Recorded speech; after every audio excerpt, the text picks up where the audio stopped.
महादेव का दिन और चंदन का लेपन ये वो उपाय है जो पूज्य गुरु जी ने हाल ही की कथा में बताया था। शिव महापुराण के अनुसार कि जो भी व्यक्ति अपने इच्छा बोलकर शिवलिंग पर चंदन लगा करके मात्र आ जाता है उनकी कामनाएं जरूर पूरी होती है। लेकिन इस उपाय को करना कैसे है उसे विशेष रूप से ध्यान से सुनिएगा। परंतु उससे पहले आप सभी को पता है कि आज है रविवार का दिन और रविवार के दिन करने वाला एक सबसे सिंपल उपाय उसके बारे में हम लोग जान लेते हैं। काफी सारे व्यक्ति हमारे चैनल पर इस तरीके से हैं कि उनके परिवार में कोई व्यक्ति है जो कि अपने शरीर के कष्टों से बहुत ज्यादा परेशान है। सिर में दर्द होना, शरीर के किसी पर्टिकुलर हिस्से में आपके दर्द होता है, किसी तरीके की कोई बीमारियां है, मांसपेशियां उस व्यक्ति की काम नहीं कर रही है, घुटनों में दर्द होता है, कमर में दर्द होता है, पेट की समस्या है, शरीर में किसी भी तरीके की कोई समस्या चल रही हो, मांसपेशियों का दर्द होना, हड्डी का दर्द होना, आंखों में प्रॉब्लम होना, उन सभी का मात्र एक उपाय है जो सिर्फ रविवार के दिन किया जाता है और किसी भी दिन नहीं, है ना।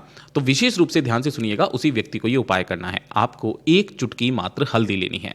बेसिकली आप सभी के घरों में हल्दी बहुत आसानी से मिल जाती है। आपको एक चुटकी हल्दी लेनी है जिसे किसी भी एक तांबे के लोटे में डाल करके और इस लोटे को अपने घर के शुद्ध जल से भर लेना है।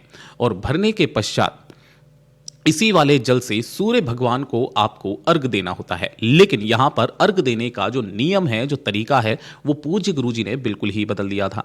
गुरुदेव ने क्या कहा था कि जब भी आप सूर्य भगवान को अर्घ देंगे सुबह के समय पर या शाम के समय पर, तब आपको क्या करना है कि जो आपके मुख और नासिका होती है वो सूर्य भगवान के एकदम उच्च स्थल में होनी चाहिए। और जिस लोटे से आप यहां पर अर्घ दे रहे हैं वो आपके सिर से 8 इंच ऊपर होना चाहिए। महाराज, ये वाली काम पूज्य गुरुजी ने करने के लिए कहा।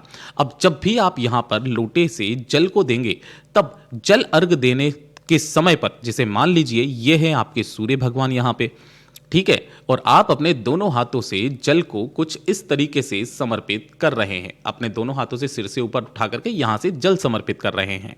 तो आपको जल इस तरीके से समर्पित करना है कि जो सूर्य की किरण है वो इस जल की धार में से होते हुए आपके शरीर के उस अंग पर गिरे जिस अंग पर भी आपके प्रॉब्लम हो रही है, चाहे हृदय रोग से संबंधित हो, चाहे आपके मस्तिष्क से संबंधित हो, आंखों से संबंधित हो, घुटनों से संबंधित हो। कुछ इस तरीके से आपको अर्घ देना है कि सूर्य भगवान की किरणें इस जल के अंदर से होती हुए उस शरीर के अंग पर गिरे।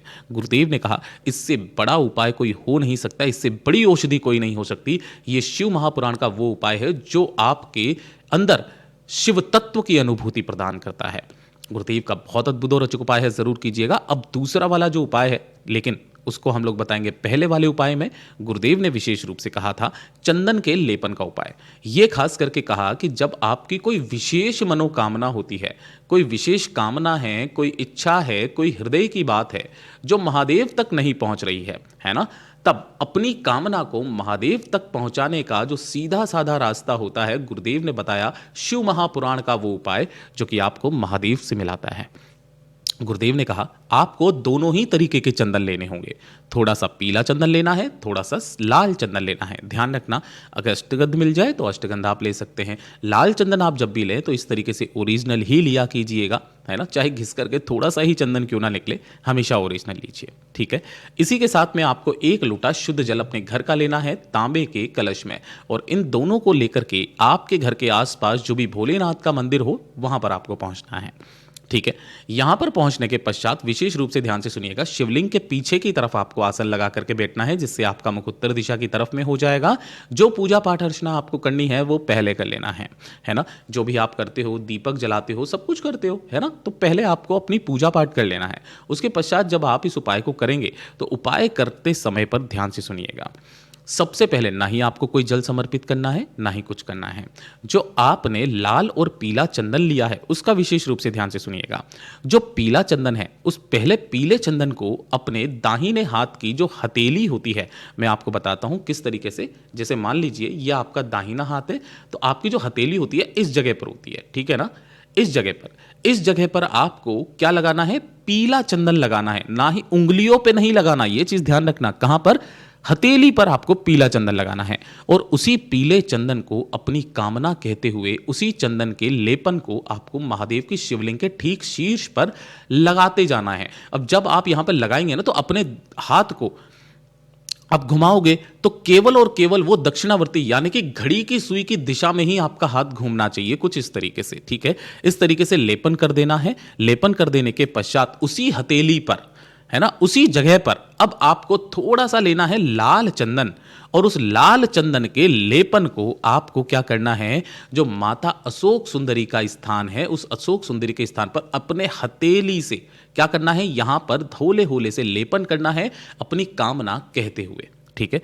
कामना कहने के पश्चात आपके दोनों हाथों में उस कलश को पकड़ना, उस कलश को पकड़ करके अपना नाम बोल करके, अपना गोत्र बोल करके, जिस तिथि को कर रहे हो उस तिथि को बोल करके, जो भी तिथि हो, चाहे एकादशी, प्रदोष, शिवरात्रि, जो भी तिथि पड़ रही हो उस दिन, उस तिथि को बोल करके संपूर्ण जल को केवल और केवल शिवलिंग के ठीक शीर्ष पर आपको समर्पित करना है, श्री शिवाय नमस्तुभ्यम मंत्र का स्मरण करते हुए। जो भी जल जलाधारी से बहकर नीचे की तरफ आएगा उस जल को दाहिने हाथ की हथेली में आपको रोकना है। रोक करके दोनों नेनों पर अपनी कामना कह करके लगा देना है। ये वो उपाय है महाराज जो सीधा आपको शिव तत्व की अनुभूति करवाता है। पूज्य गुरु जी का बहुत अद्भुत और अचूक उपाय है, जरूर कीजिएगा। अगला वाला जो उपाय है वो सबसे ज़्यादा ही खास है। गुरुदेव ने कई बार अपने वीडियोज़ में बताया है कि जब भी रविवार का दिन आ जाए तो कम से कम इस उपाय को तो आपको करना ही करना है। गुरुदेव ने खास करके कहा कि जब आपके जीवन में धन को लेकर के समस्याएं आ रही हो, पैसा कहीं से नहीं आ रहा हो, किसी से मदद के लिए फोन करते हो फोन नहीं उठाता है, कर्ज बढ़ता चला जा रहा है ना, अनावश्यक खर्चे परिवार में इतने ज्यादा बढ़ चुके हैं, आपको लगता है मां लक्ष्मी आपसे रूठी हुई हैं, एक छोटा सा काम आप सभी लोगों को करना है और भूलना नहीं है। विशेष रूप से ध्यान से सुनिएगा, मैं जब भी रविवार का दिन आता है मैं हमेशा इस वाले उपाय को बताता हूँ। क्या करना है, एक लोटा शुद्ध जल अपने घर का तांबे के कलश में आप सभी को लेना है, ठीक है। इसके अंदर आपको 4 विशेष चीजें आपको मिलानी होगी। सबसे पहले नंबर पर आपको एक गुड़ का टुकड़ा, छोटा सा, ज्यादा बड़ा नहीं, छोटा सा गुड़ का टुकड़ा ले लेना। इसी के साथ में आपको लेना होगा एक लाल फूल, ठीक है। इस तरीके से लाल फूल ले लीजिएगा, कोई जरूरी नहीं है कि आप हिबिस्कस का यानी कि गुड़हल का ही फूल लें, आपको जो लाल फूल मिल जाए वो वाला लाल फूल आप ले सकते हैं। साथ ही साथ आपको लेने होंगे एक चुटकी चावल। काफ़ी यूट्यूब चैनल वाले बताते हैं कि भैया 21 ले लो, 11 ले लो, 51 ले लो, नहीं, गुरुदेव ने बोला ओनली एक चुटकी चावल लेने हैं आपको, चाहे कितने भी दाने आ जाए।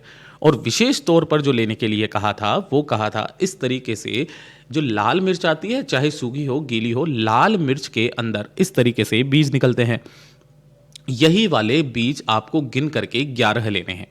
इन सभी को आपको इसी वाले तांबे के कलश में जिसमें आपने जल भरा था, सभी चीज़ों को इसी के अंदर डाल देना है। चारों चीज़ों को डालने के पश्चात रविवार के दिन जो सूर्योदय हो रहा हो, यानी कि जब सूर्य उगने ही वाला हो, उस समय पर आपको करना क्या है कि सूर्य भगवान को इसी कलश से आपको अर्घ देना है। अर्घ देने का नियम जान लीजिएगा, आपके शरीर पर या फिर आपके मस्तक पर कहीं पर भी सफेद रंग का कपड़ा, श्वेत वस्त्र, कोई रुमाल वगैरह जरूर होना चाहिए। साथ ही साथ आपकी मुख और नासिका बिल्कुल सूर्य भगवान के सम्मुख में उच्च स्थल में होनी चाहिए, और जो लोटा आपने लिया हुआ है जिससे आप अर्घ देने वाले हो, यह आपके सिर से 8 इंच ऊपर होना चाहिए।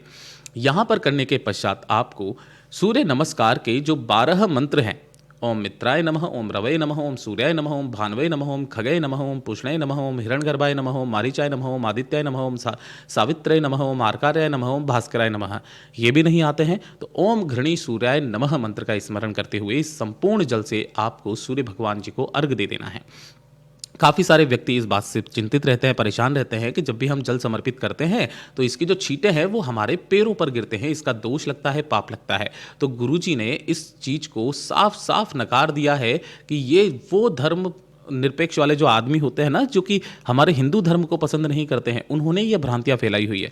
आशीर्वाद समझ करके ग्रहण कीजिए उन सभी चीज़ों को। गुरुदेव ने कहा अगले ही रविवार से आपके घर में धन की आवक होना स्टार्ट हो जाती है महाराज, परिवार के खर्चे बचने लगते हैं, शिव तत्व की अनुभूति आपके घर में होती है। जो व्यक्ति आपका फोन नहीं उठाता है वो फोन उठाना स्टार्ट कर देता है। गुरुदेव के ये सभी उपाय बहुत ही ज़्यादा खास और अद्भुत है, ज़रूर कीजिएगा। और वीडियो पसंद आए लाइक जरूर करना, चैनल को सब्सक्राइब जरूर कीजिएगा। मैं आपसे मिलता हूं अगले वीडियो में, तब तक के लिए ओम नमः शिवाय, हर हर महादेव, जय महाकाल।